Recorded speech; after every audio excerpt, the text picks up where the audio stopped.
Sige ho, ako na ho ang bahala. Salamat po. Iniiwasan mo ba ako?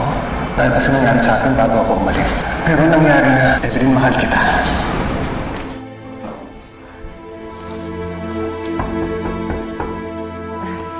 Pasok.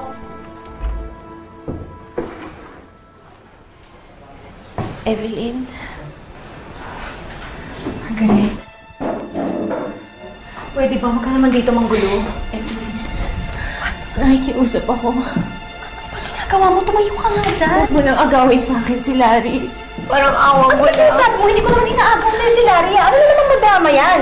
Pabayaan mo na kaming maging masaya. Please, Evelyn, please. Margaret, please, bitawan mo nga ako. Margaret, ano ba? Margaret! Tita Margaret! Tita Margaret! Tita! Tita!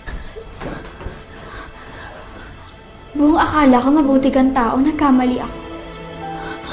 Tita Margaret, okay lang po ba kayo? Nasaktan po ba kayo? Wala siyang puso. Wala siyang puso, Angela. Nakiusap na ako, nagmakaawa na ako. Pero hindi ka pa rin nakinig. Halika na. Angela, wala akong ginawa. Hindi ko sinasadya. Pero yung pakikipaglapit po kay Tito Larry, yun sinasadya nyo. Wala kang alam. Kaya hindi ka dapat maghimasok. Siguro nga hindi ko po alam lahat na nangyayari. Pero ang alam ko lang, nasaktan si Tita Margaret ng dahil sa'yo. Kaya ako na po mismo yung nakikiusap. Sana hayaan niyo na po si Tito Larry. Lubayan niyo na po siya. Hayaan niyo na kaming maging masaya. Pati ba naman ikaw? Hindi ako nanggugulo.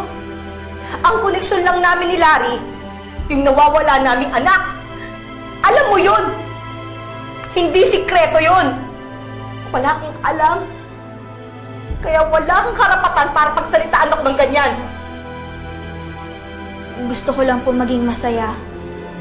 At maging tahimik si Tito Larry at Tita Margaret. Then by all means, magsama-sama kayo. Magpakasaya kayo. Pero pwede ba? Huwag mo ninyo uguluhin.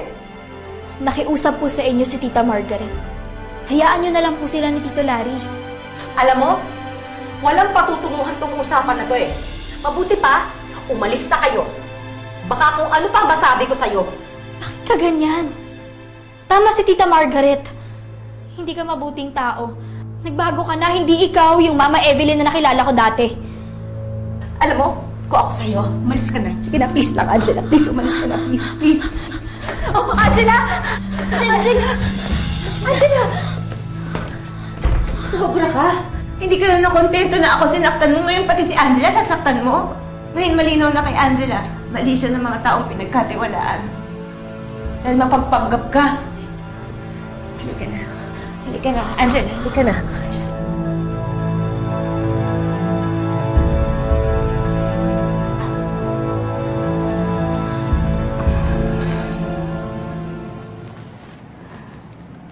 Anong nangyari dyan kay Angela?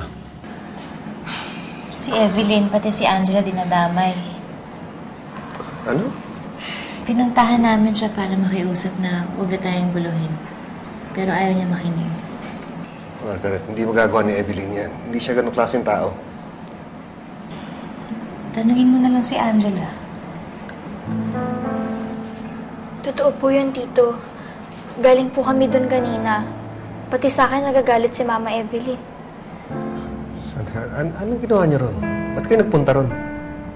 Tito, gusto ko lang po matuloy yung kasal niyo ni Tita Margaret. Mahal na mahal ka po niya. Sana po hindi kayo maghiwalay. Larry, si Angela na yung nakikiusap sa'yo.